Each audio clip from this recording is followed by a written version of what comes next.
تو بندہ بیچارہ اپنی نمازیں چھوڑ دیتا ہے، اپنی آخرت کی لاکھوں نہیں کروڑوں نہیں اربوں کی قیمت کی جنت کو چھوڑ دیتا ہے اور اس کے پیچھے لگ جاتا ہے۔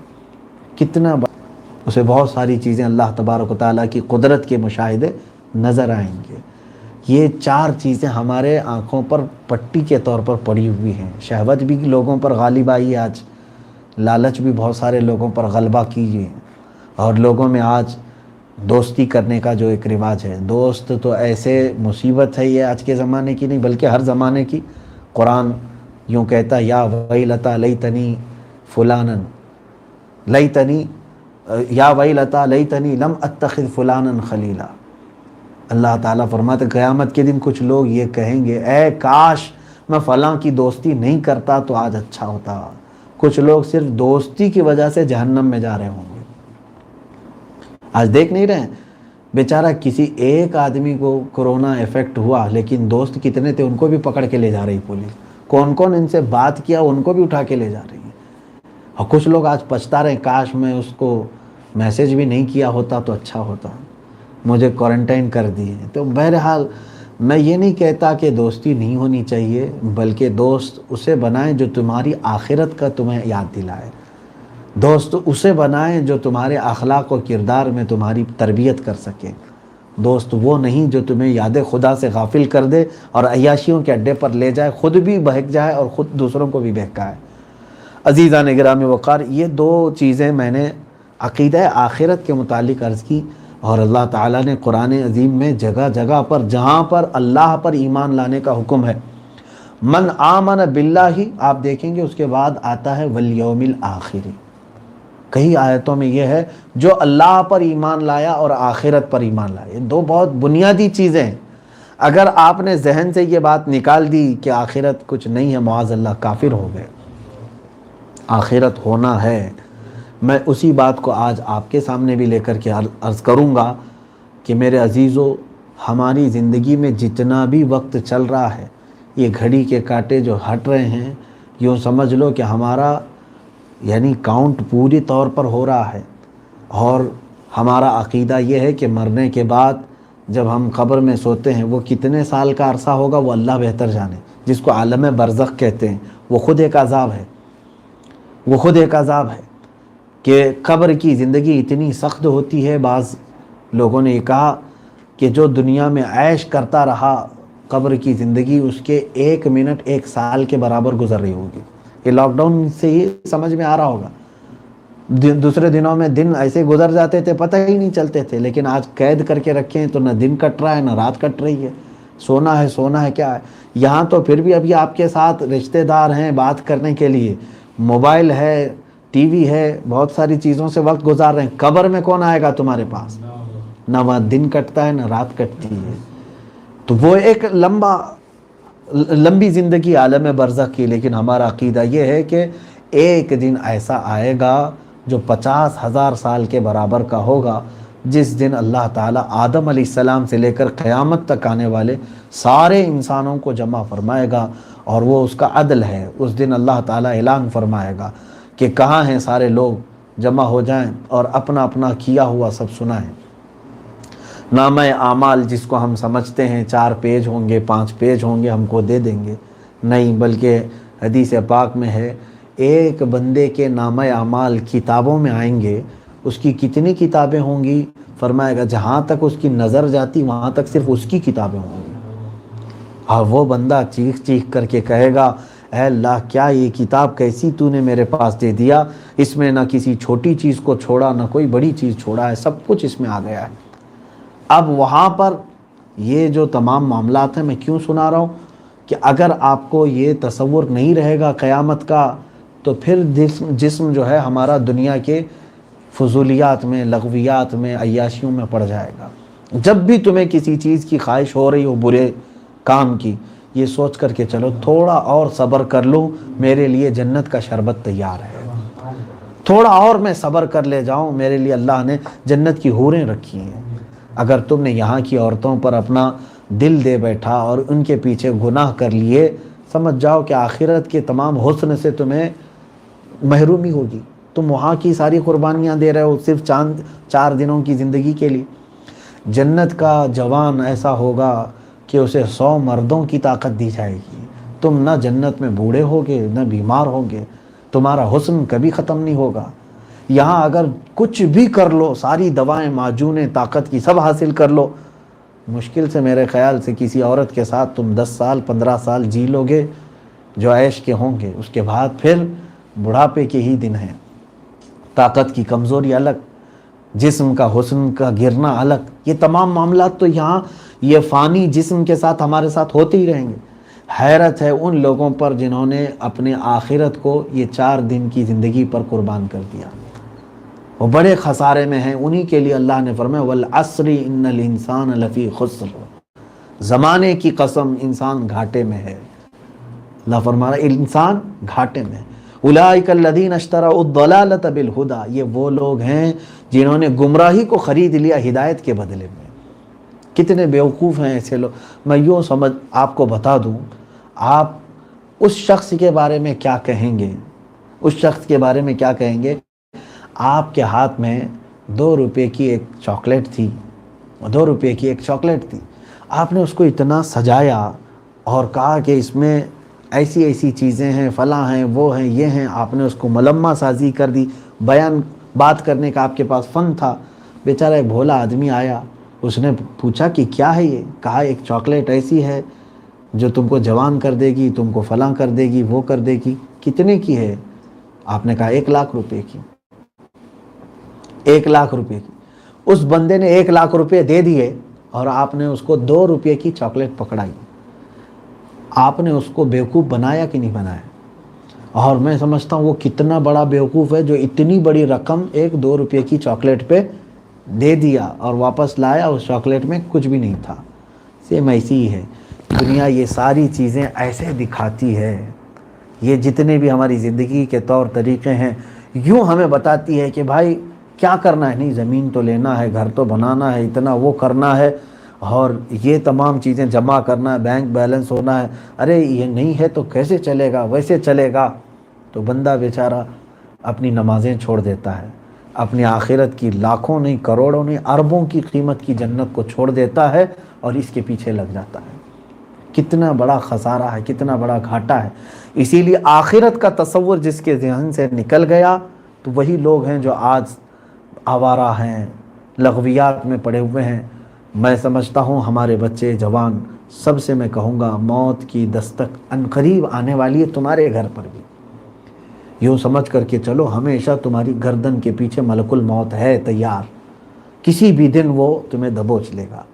موت کا فرشتہ تمہارے آگے پیچھے ہے. تمہاری روح نکالنے کے لیے وقت ذرا بھی نہیں لگے گا. ایک بندے کی روح نکالنے کے لیے انہیں زیادہ وقت نہیں لگتا. عزیزان گرامی وقار, یہ تمام باتیں میں نے عقیدہ آخرت کی اس لیے عرض کی کہ آج اکثر لوگ اپنے زندگی میں اتنے مست ہو چکے ہیں کہ ان کو یہ یاد بھی نہیں رہ گیا کہ ان کو بھی مرنا ہے, ان کو بھی جانا ہے, ان کو بھی اللہ رب العزت کے حضور کھڑا ہونا ہے. لہٰذا ان تمام چیزوں کو اللہ تبارک و تعالی ہمیں اصلاح کی توفیق عطا فرمائے. ہمارے آخرت کا تصور جب تک رہے گا. میں ہمارے خاندانی بزرگ تھے, ان کے متعلق میرے والد ہمیشہ کہتے تھے, کوئی بھی کچھ کہتا تھا تو وہ صرف اتنا کہتے تھے آخرت سے ڈرو, آخرت سے ڈرو کہ تمہیں حساب دینا ہے. وہ کسی کو بھی کچھ بھی بولتے, بچوں کو بھی ڈانٹتے تو یوں کہتے تھے کہ بیٹا تو ایک دوسرے کے ساتھ تم جھگڑا کر رہے ہو, آخرت سے ڈرو, اللہ کے پاس تمہیں حساب دینا ہے. حتیٰ کہ حدیث پاک میں اگر آپ نے بیل کو, جانور کو بھی مارا ہے, قیامت کے دن وہ جانور بھی اٹھایا جائے گا اور وہ کہے گا کہ میرے چہرے پر فلاں پر اس نے مارا تھا, اس کو مجھے بدلہ دیا جائے. حالانکہ جانوروں کو معدوم کر دیا جائے گا بعد میں, لیکن ان کو ان کا حق دلایا جائے گا. یہ تمام چیزیں تھی آخرت کے تصور کی. بہت ساری باتیں رہ گئی ہیں عرض کرنے کی تفسیر میں. آل عمران میں اللہ تبارک و تعالیٰ نے جو باتیں عرض فرمائی ہیں, ارشاد فرمائی ہیں میرے مولا تعالیٰ نے, عقیدے کے متعلق بہت ساری ہیں. خاص طور پر ایک آیت میں تلاوت کر رہا ہوں, قل ان کنتم تحبون اللہ فاتبعونی یحببکم اللہ. کون ہے دنیا میں جو یہ نہیں چاہتا کہ اللہ تبارک و تعالیٰ سے محبت کرے؟ آپ لوگ بھی چاہتے ہیں, ہم بھی چاہتے ہیں. آپ چاہتے ہیں نا کہ میں اللہ سے محبت کروں. کچھ لوگوں نے مجھے یہ میسج کیا تھا کہ کچھ ایسا طریقہ بتائیے جس میں ہم صرف اللہ سے محبت کریں، ساری محبتیں نکل جائیں۔ میں ان کو ڈبل چیز بتاتا ہوں۔ آپ نے سوال کیا، کیا کیا؟ ہم اللہ سے ہی محبت کرنے لگ جائیں، ایسا کوئی وظیفہ وغیرہ بتا دو۔ بلکہ میں آپ کے سوال کا الٹ کر کے بتا دوں، آپ چاہ رہے ہیں نا آپ اللہ سے محبت کا راستہ دیں، اگر میں یہ بتا دوں تم نہیں، اللہ ہی تم سے محبت کرنے لگ جائے، اللہ ہی تم سے محبت کرنے لگ جائے۔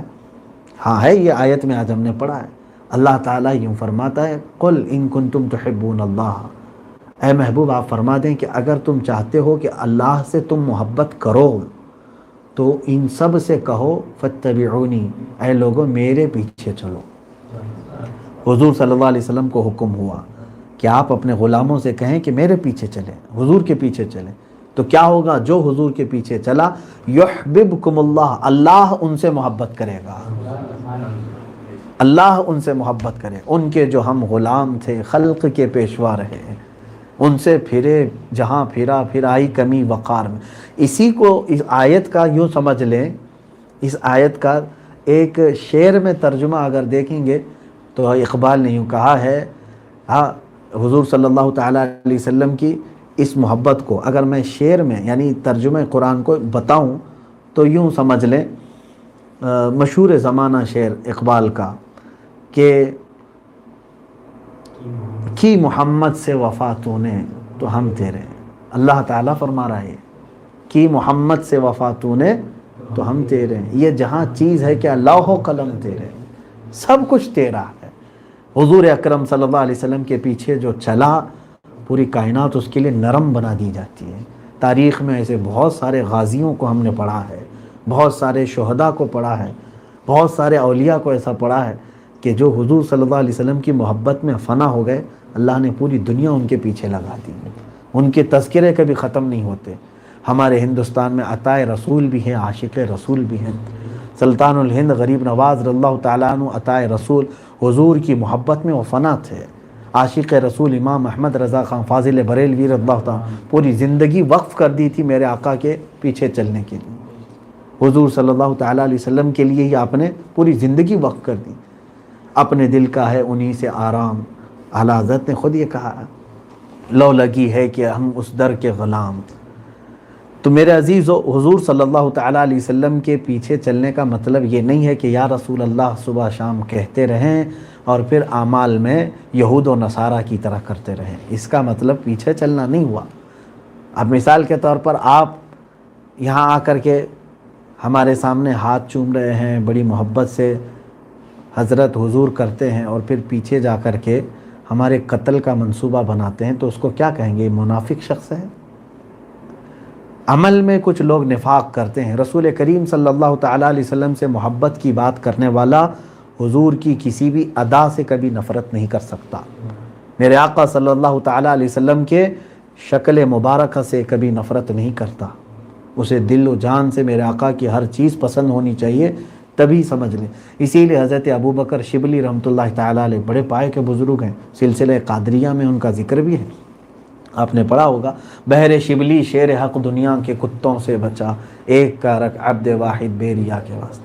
حضرت ابو بکر شبلی یہ فرماتے، اگر زندگی میں میرے لیے سب سے ڈیفیکلٹ سوال ایک ہے، کسی نے اگر مجھ سے یہ پوچھا کہ تو حضور صلی اللہ علیہ وسلم سے محبت کرتا ہے یا نہیں، یہ کوئی ڈیفیکلٹ سوال ہے، مشکل سوال ہے۔ اگر میں آپ سے پوچھوں تو آپ فوراً، ابھی میرا سوال ختم نہیں ہوگا، فوراً پکاریں گے یا رسول اللہ ہم تو آپ سے محبت۔ لیکن حضرت ابو بکر شبلی فرماتے ہیں میرے لیے زندگی کا یہ سب سے سخت سوال ہے۔ پوچھا کیوں؟ کہا کہ اگر میں نہ کہہ دوں کافر ہو جاؤں گا، حضور صلی اللہ علیہ وسلم سے محبت نہیں ہے اگر کہہ دیا تو کیا ہو گیا؟ کافر ہو گیا، اور اگر ہاں کہہ دوں تو پھر میرا دل کہے گا کہ کہاں ہے تیرے اعمال اور کہاں ہے رسول پاک، کیا جھوٹا پڑ جاؤں گا۔ دونوں بھی چیزیں ہمارے لیے سخت ہے۔ جب وہ اس پائے کے ولی یہ کہتے ہیں تو آج ہم لوگوں کو احتساب کی ضرورت ہے۔ اسی پارے میں اللہ تعالیٰ نے ایک وعدہ نبیوں سے لیا تھا، اس کا ذکر بھی آیا ہے۔ سارے نبیوں کی روحوں کو اللہ نے ایک دن جمع کیا۔ 3 طرح کے وعدے اللہ تعالیٰ نے لیے ہیں۔ ایک نبیوں سے، ایک علماء سے اور ایک تمام انسانوں سے، یہ تینوں کے تذکرے قرآن میں ہیں۔ میثاق کہتے ہیں اس کو، وعدہ لینا۔ مثال کے طور پر سب کو جمع کیا اور ہم آپ سے وعدہ لیتے ہیں کہ ایسا کرو گے یا نہیں کرو گے۔ اللہ نے پورے نبیوں کی روحوں کو جمع کیا اور ایک عہد لیا ان سب سے۔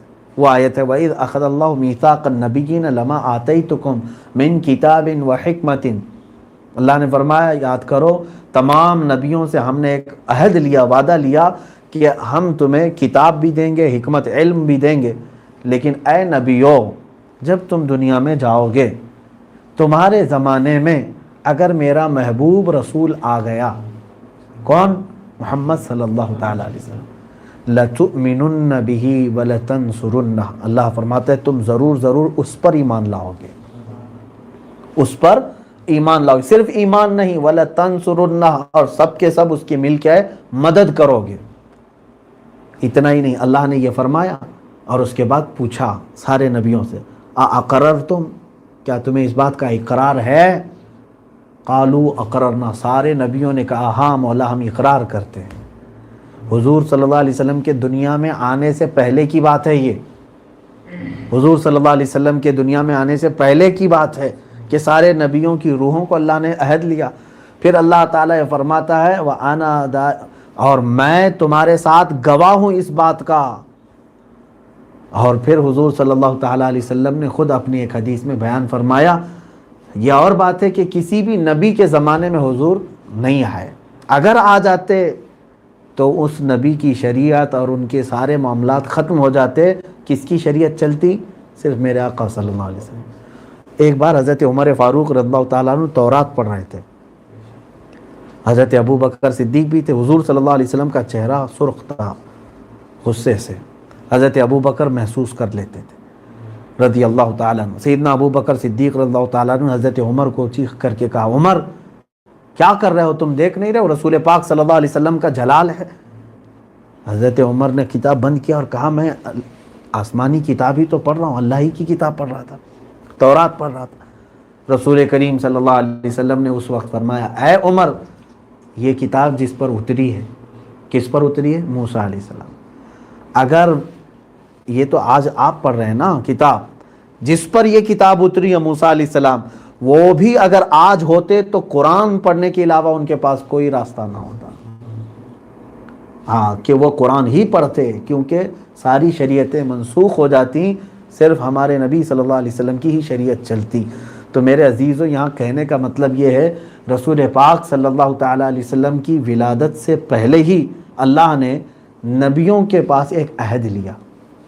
تھوڑے سے ذہن کو حاضر رکھیں، ایک مسئلہ سمجھا کر میں اپنی گفتگو کو ختم کرتا ہوں۔ 1,24,000 نبیوں کی روحیں موجود ہیں، جبکہ ابھی دنیا میں کوئی پیدا نہیں ہوا تھا، یہ جب کی بات ہے۔ اتنا بڑا مجمع، ظاہر سی بات ہے اتنی روحیں ہوں گی، تذکرہ کس کا چل رہا ہے؟ رسول پاک صلی اللہ علیہ وسلم۔ کون کر رہا ہے؟ اللہ فرما۔ اور حضور صلی اللہ علیہ وسلم کے متعلق یہ کہا جا رہا ہے کہ اگر وہ رسول آ گئے تو تم سب مل کر کے کیا کرو گے؟ مدد بھی کرو گے اور ایمان بھی لاؤ گے۔